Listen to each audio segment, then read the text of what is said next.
김영남 뭐 상임위원장이 먼저 상석을 권한다든가 우리로서는 약간 좀 이게 뭐지 하고 의아한 부분도 꽤 보이긴 했습니다만 그건 뭐 북한 문제겠죠. 자, 김여정의 스타일도 많은 화제가 됐습니다.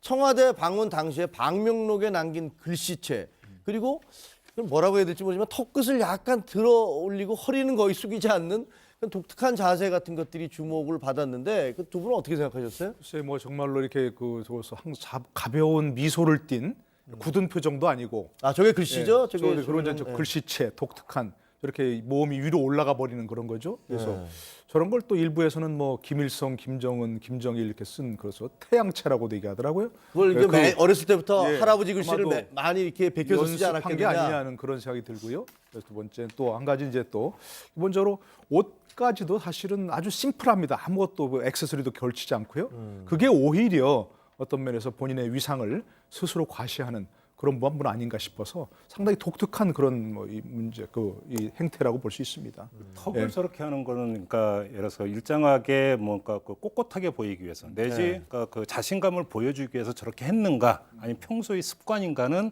사실은 좀 예를 들어서 북한의 어떤 매체 김여정 그 제1부부장이 나오는 매체 영상을 보면서 비교를 해야 되는 문제인가. 왜냐하면 저 의식적으로 연출을 한다도 본래 습관이 사실은 나오게 되어 있거든요. 그렇죠, 사람의 행동이라고 하는 것은. 그렇기 때문에 저게 평소 그러니까 습관인지를 확인해 봐야 되고 꼿꼿한 자세 같은 걸 이렇게 이해를 하면 될 것 같습니다. 예를 들어서 뭐 그 과거에 그러니까 이래서 그 김정일하고 만났을 때 일본 일왕하고 만났을 때 뭐 90도 인사를 했네 뭐 했네 국내 정치인 몇 명이 이렇게 우리 국내에서 논란이 된 적이 있지 않습니까? 네. 이렇게 본다면 꼿꼿한 자세를 보임으로써 북남 간에 북한 입장에서는 남북 간에 우리는 대등한 어떤 그다음에 자신 있는 자세로 임했다.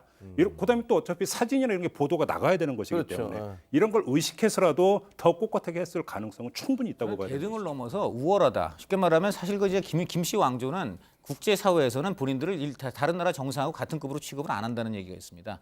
본인들은 어떻게 보면 본인들 생각이죠. 본인들 생각이에요. 본인들 생각이기 때문에 잘 생각해 보시면 김정일이 언제 다자회담, 국제 다자회담에 나간 적이 있습니까? 없습니다. 왜냐하면 다 정상보다 하나 위로 생각을 해요. 그렇기 때문에 저 경우도 어떻게 보면 김영남이 국가수반인 거고 김여정은 그 위에, 그러니까 일반적인 정상 위에 어떤 그 위치라고 본인들이 생각을 하기 때문에 저렇게 뭐라 그럴까 굉장히 꼿꼿한 자세가 나왔다는 지적도 있습니다. 그렇군요. 자, 저게